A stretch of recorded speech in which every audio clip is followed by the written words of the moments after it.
Section 3-5, multiplication and division algorithms, as well as mental computation and estimation. In this section, we're going to review some properties of exponents, and we're going to use those to help develop multiplication and division algorithms.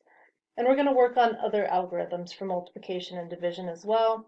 And then to really test our understanding of these algorithms, we're going to learn how to multiply and divide in bases other than base 10.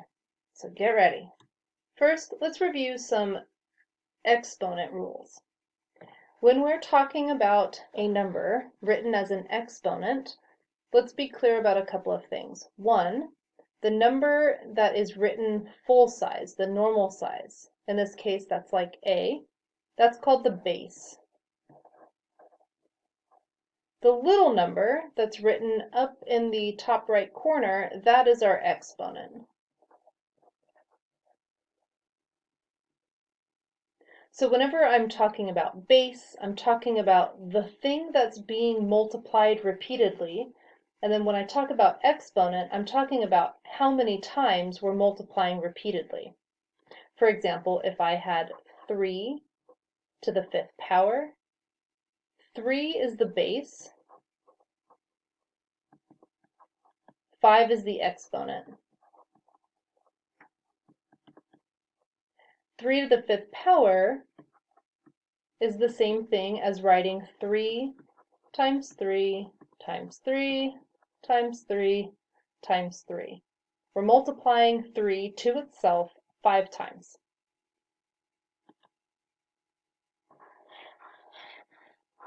If we're taking two numbers with the same base but possibly different exponents and multiplying them together, like what we have over here on the left, we have a base of A. Both factors here have a base of A, and they have different exponents. N and M are the two exponents.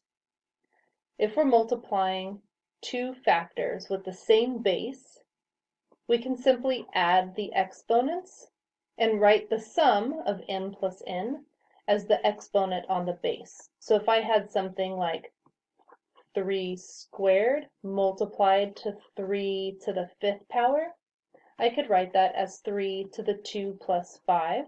In other words, 3 to the 7th power. And the reason for that is because 3 squared is the same thing as 3 times 3. 3 to the 5th is the same thing as 3 multiplied to itself 5 times.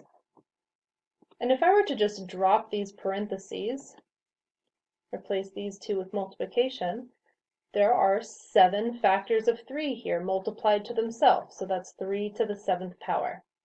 So remember, with exponents, if you have the same base and you're multiplying the two factors together, all you need to do is add their exponents. What if we're multiplying two factors and then raising them to a power? Here we have A times B, and that product, A times B, is multiplied to itself m times. So m is our exponent. Maybe we have something like 2 times 3 raised to the 5th power. I could, in this case, multiply 2 times 3 and get 6 to the 5th power. But what if I don't have two numbers in there? What if it's 2x raised to the 5th power? Then, in that case, I would want to use this property, which says that this exponent will distribute and apply to every factor. So in this case, if I left it as 2 times 3, that would look like 2 to the 5th power times 3 to the 5th power. Or if I'm dealing with 2 times x, where I don't know what x is, I would write that as 2 to the 5th power times x to the 5th power. I get to distribute the exponent. Or maybe I have a base, like A, raised to an exponent n, and then that whole value is raised to another exponent m. That might be something like 3 squared to the 5th power. In this case, I would multiply my exponents. That would be like 3 to the 10th power. And so we can use that as a general form. Any base raised to a power, which is then raised to another power, we just multiply the two exponents together. We have one last rule here, and that's for division. If I have two numbers with the same base, but maybe different exponents, and I'm dividing them, all I need to do is subtract the exponents. For example, if I had 3 to the 5th power over 3 to the 2nd power, if I'm dividing them like this, I can write that in expanded form.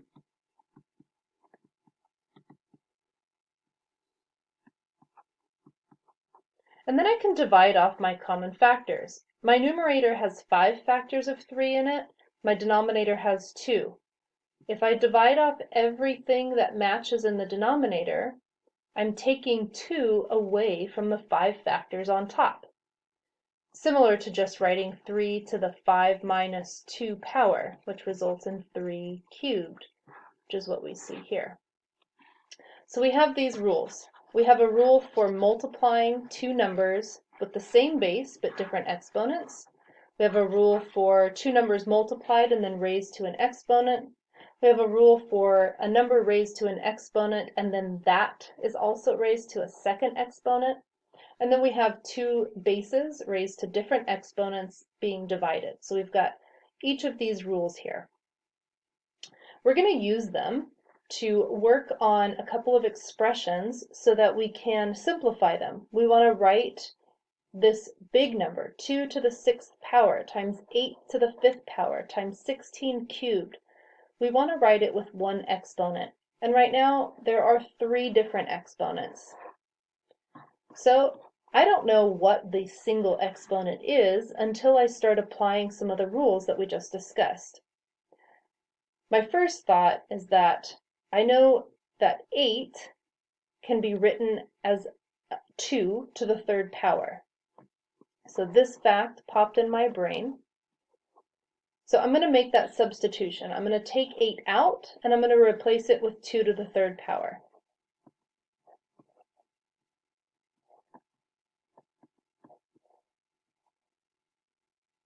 Now from here, I can see 2 to the 3rd power raised to the 5th power. That looks a lot like this rule. So I can multiply my exponents and now write that as 2 to the 15th power.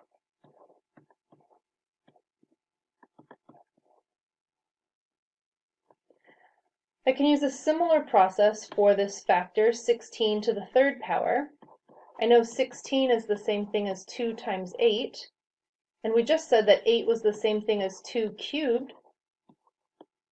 So 16 is like 2 times 2 cubed, or 2 to the 1st times 2 to the 3rd, which is 2 to the 4th.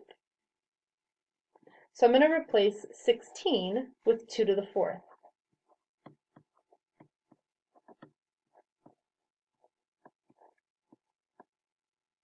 And then again, it looks like I can apply that exponent raised to the exponent rule, so that I write that last factor, 2 to the 4th raised to the 3rd power, as 2 to the 12th.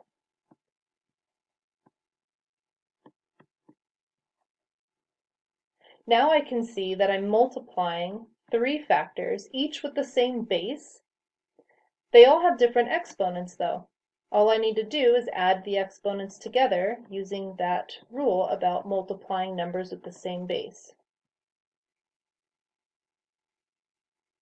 So if I add 6 plus 15, that's 21, plus another 12, that's 33.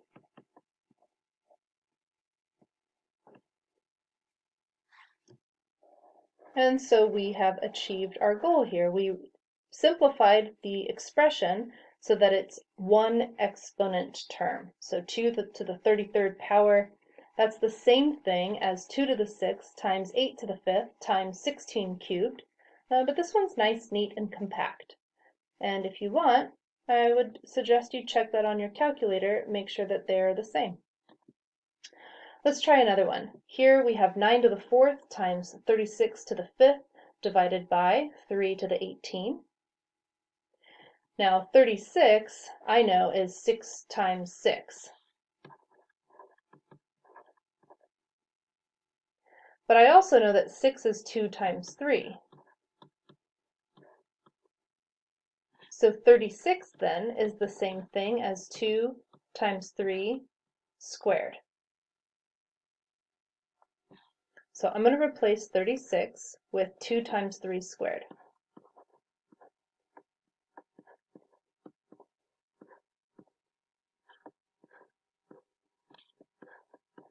Got a lot of parentheses here, and we need every single one of them. 2 times 3 squared raised to the 5th power, that can be written as 2 times 3 to the 10th power.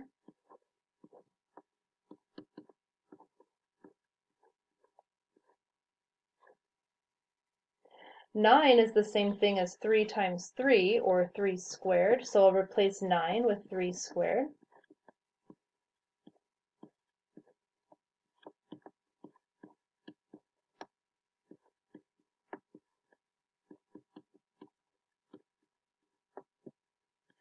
Three squared raised to the 4th power is going to turn into 3 to the 8th power.